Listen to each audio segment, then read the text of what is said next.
Hi, good morning, guys. This is Mrs. Tucker here with your instructions for your assignment today, September the 2nd. We're going to be using something a little bit different today we haven't used over the last few weeks called Nearpod.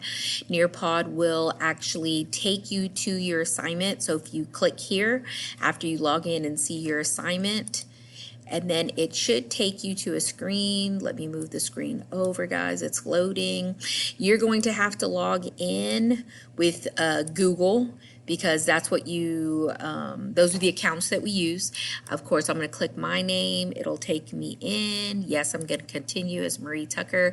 And then it's going to pop up and you're going to notice to the side, which let me move this over so you can see, you're going to see that you have the green arrows. It will take you slide by slide through what you need to see.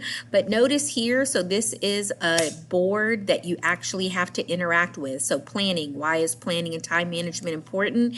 You have to come down here and type your information. It will not let you move on until you do that. You're going to follow all of the slides here through Nearpod. It's going to stop you in between slides, maybe ask you a question, have a poll, something like that, and your assignment is at the very end of the slides. You will be taking a screen capture for me. Don't forget that in your how-to video section of your Google Classroom, I do have that there so you can screenshot it. All right, guys, please let me know if you have questions. Have a great day.